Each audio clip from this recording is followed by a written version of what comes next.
Hi everyone, this is Ryan from rockthedivine.com. Thank you so much for tuning in to my latest video. A lot of times on my Instagram, on my YouTube, and even in my private email, I get people asking me questions, and a lot of them are the same questions. So I thought I would do a video today going down through the questions. I'm a talker, so I'm gonna try to go down through them quickly.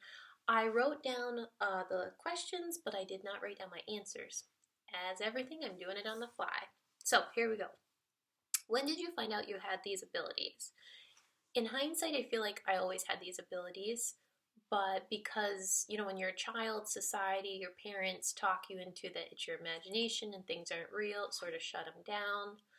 I always had strange happenings happen to me my whole life, but it wasn't really until about 5 or 6 years ago that I started figuring out that I had these abilities. So I've been working on it ever since. What is your strongest gift? My strongest gift is clairsentient. That is the gift that showed up first. It is the gift I use the most of because when spirit is in the room, actually just they're doing it now because I'm talking about them, I can feel them. I feel the energy, or I feel on my body, sort of, a lot of times I feel in my temples when they sort of go, hey, here we are. My second strongest gift is clairaudience. The third strongest gift I have is clairvoyance, but my weakest gift is claircognizance. Now, all these gifts have been getting stronger and stronger over time, so I'm excited to see where they'll go. Do you use tarot cards? I do use tarot cards. I don't use them for clients, I use them for myself. As an intuitive, it can be very hard to read for yourself because it's hard to remove yourself from yourself. So if I'm struggling with that, I will bust out the tarot cards and ask some questions. Are you afraid when you channel something bad will come through or take you over? I'm not. I used to be. I used to think, if I channel, something evil is going to take me over and I'm going to chop everyone up into little pieces and then all of a sudden wake up and be like, what did I do? But that you learn, this is why I recommend a mentor. You learn that you are in control of your energy and you are in control of who's allowed to come through. So you set boundaries with spirit, and you also learn what spirit feels like. So if something icky did try to come through, while they could try to masquerade as something they're not, they simply cannot masquerade the love and light that radiates off a light being. They can't pretend fully to be something they're not. So I would be able to sense that with my clairsentience, that something wasn't right. But I also just don't worry about it. Does alcohol affect your abilities? Yes. I like to have wine. Usually I have a glass or two at night, and I have drinks when I go out with my husband or my friends. Alcohol affects your vibration. It lowers it, and if you drink way too much, you can actually sort of poke holes in your aura, and that's how things get in that you don't want in. What I do is, before I have drinks, I protect myself with a light shield. I protect my energy, my vibration, and I also make sure to never ever read for a client when I've been drinking. Don't read for a client when you've been drinking. It can, like I said, let stuff in you don't want to let in, and you're not really up to par to be giving the client a good reading. So just wait until the next day. Have you ever had a client get angry at you? No, luckily I haven't. I did have someone that got a little angry. They wanted to know what their next steps were, and I told them what their next steps were, which were actually working on themselves because they were doing some things that were holding them back. So I said, spirit says you need to do this, this, and this for things to progress. They didn't like that. They thought, oh, I'm fine. Just tell me how to get over here. And it was like, no, you can't get over here until you do this, this, and this. Once she realized I was right and she was doing these things that she shouldn't be doing, then she said I was right, and we've been fine ever since. It can be hard sometimes to hear what you're not ready to hear or what you're not willing to accept. But the sooner you do, the sooner you can get on with things. Does your spirit team help you with small decisions? Yes. I have been using my spirit team more and more for really small decisions, and I have found that by doing this throughout the day, not only is it just nice to connect with them on a simple level instead of coming in here and doing some deep meditation and what have you, but it's actually strengthened my gifts. So, for example, the other day I asked him what lotion I should get. I said, here's this lotion and this lotion. I was standing in the middle of Rite Aid, and I said, which one should I get? And they told me, and it was the best lotion to get. So they're very helpful in that manner. It doesn't have to be for this life-changing stuff. They're also there to help you in many, many ways, even with your lotion. Do you ever get scared at night? Not really anymore. I'm used, like with anything, once you see so much stuff or experience things, you sort of get used to it. But sometimes if I've watched something sort of creepy, or I'm feeling a little anxious anyway, I can get a little creepy. I just have to remind myself that I'm in control of myself, my energy, and my space. And I think a lot of times stories and scary movies and what have you make people sort of feel like they can be victims of these invisible things. And that's not true. You are completely in control of yourself and you're in control of your space. So if something icky was in my house, which that does happen, I just tell it to get lost and call in my divine help and they take care of it. So that's helps make me less fearful. Do you see ghosts? I do see ghosts. I call them earthbound spirits, but ghosts, When I don't see them as much as I've raised my vibration. They're not the thing I see the most of, but when I do see them, to me, because I told Spirit I didn't want to see things three-dimensionally, because then I'd definitely be scared. But I sort of see them as a fuzzy, fast, static, sort of like anxious static is how they look. And usually, as long as they keep their distance, I don't worry about it. If they're getting too close or I can actually feel their energy feels maybe not that great, then I just call in help and have them go on their way. But usually, they're not going to bother you. Why don't psychics always know if something bad will happen? Because we're not supposed to, is the sort of simple answer to it. I think the biggest misconception is that psychics walk around just knowing everything. Like if someone's going to cancel with them, if their dinner was going to be cold, if someone was going to get in a car accident. And we don't. Not only do we all have different abilities, which affects what you know and what you don't know. I personally don't walk around with my antenna up. You just can't. You can't live that way. Even being an intuitive, I'm supposed to be here having a human experience and living my life. If I walked around all day just like going, what's going to happen, what's going to happen, what's going to happen, my antenna was up, I was trying to figure out everything, I would go nuts. And I don't mean that jokingly. I mean like you could literally go crazy. And you're just not meant to. Spirit wants you utilizing them to aid in your life. And Spirit also wants you to know things that would really benefit you and help you on your journey. You're not supposed to know everything, and I'm not supposed to know everything. If we did know everything, there'd be no point of us being here. So remember that, for the people that are like, oh, she's a psychic. Wasn't she supposed to know that you canceled and that crap? That's bullshit. A psychic isn't always being psychic, isn't always being intuitive. And for some people, they actually have to tune in. Like me, I have to tune in. It might only take a second, but I still have to do it.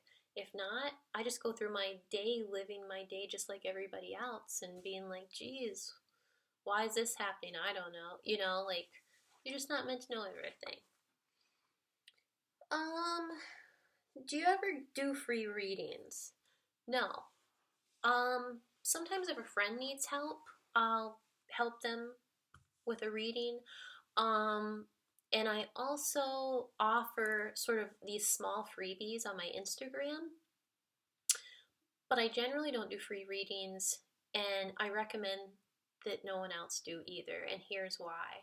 And don't ask for free readings. I mean, that's kind of crap. That would be like going to, I don't know, the hairdresser and be like, can you do my hair for free? It's like, well, no, it requires time and energy and effort. And, what are you giving them?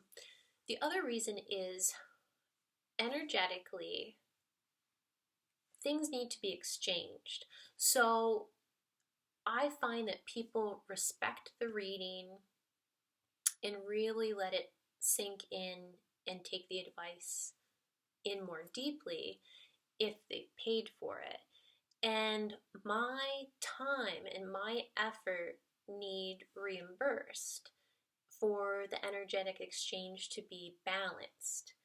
So, no, I won't do free readings, and I recommend that anyone else don't either. Plus, when you do free readings, you get a certain client, and it's going to be one you don't want. You want a high vibrational client who's really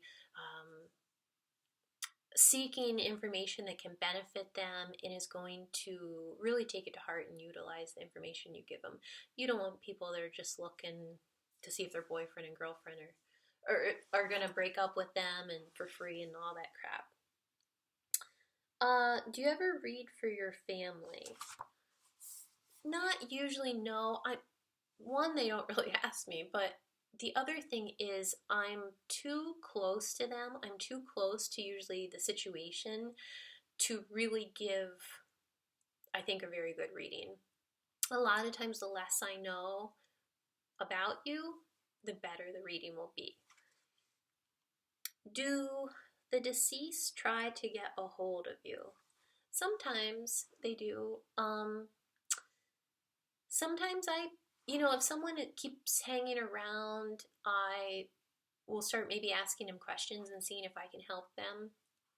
Generally, though, I don't want to say I ignore them, but sometimes you just need to live your life and go about your business.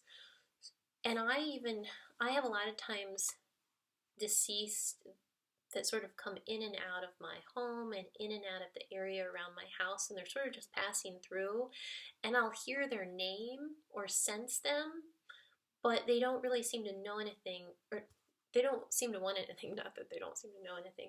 They don't really seem to want anything. They're just sort of passing through, and I think I'm picking up on their name or their essence, and I just sort of let it come and go. But a lot of times the deceased loved ones that are trying to get a hold of me are my deceased loved ones because they want to talk. Let me see. Can my deceased family members see me shower or do other things? So I'm assuming by other things you mean like sex and picking your nose and what have you. Not that those are the same, but you know what I mean. No, they don't see. It's a yes and a no. They don't see stuff the way we see things. So if I walked in and you were showering, I would see you showering in your naked body.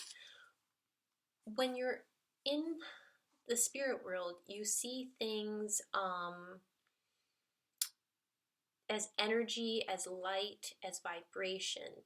So they're not seeing your naked body. If they're looking at you, they're seeing your energy, your light, your vibration. They're seeing what you really are. You really are not a physical body. You're a spirit inside of a physical body. And that's what they're seeing. So if you're being intimate with someone, they're also seeing the energy from that, the vibration, but they're not seeing two naked bodies rolling around together, so you don't have to worry about that. And plus, when you're on the other side, you have your soul's a little more, I can't talk today, your soul's a little more evolved than you are, like maybe as a person sometimes. So you're not like giggling and going, oh my god, they're naked. You've been a soul for a very long time and you're used to experiencing lots of things. So okay, next question. Is it okay to use a Ouija board to contact spirits? No, don't do that. Don't do that, and here's why. If you don't know what you're doing, and you're just knocking on a door and going, "Hey, we want to talk to anyone." Well, more than likely, who will come through will not be someone you want to talk to. There are lower level beings that have decided to not evolve and not stay in the light, who love to screw around with people. And that is usually who's going to be answering. I have very strict guidelines with spirit about who I will and won't talk to. And I don't have to say it every time. I mean, my spirit team knows I've set these guidelines, these boundaries of who I will connect with.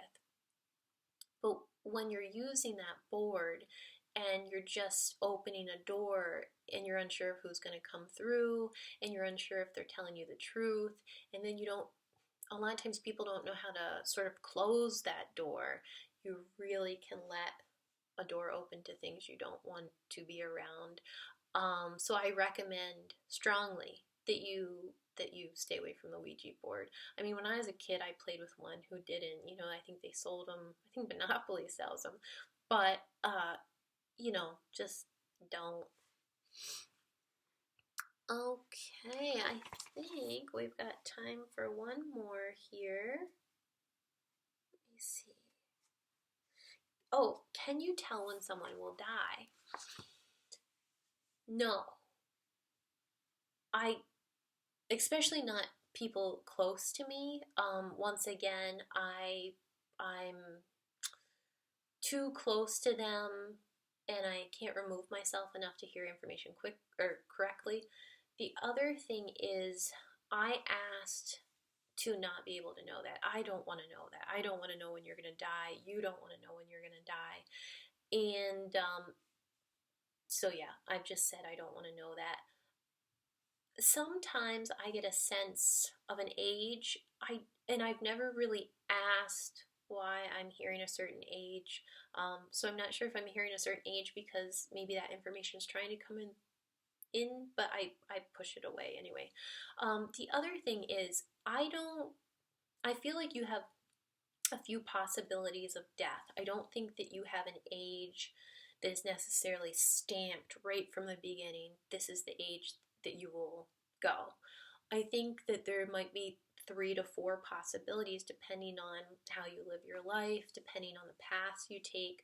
I think that you have a few different timelines that can be chosen from. So that's another reason that it's just not necessary to know.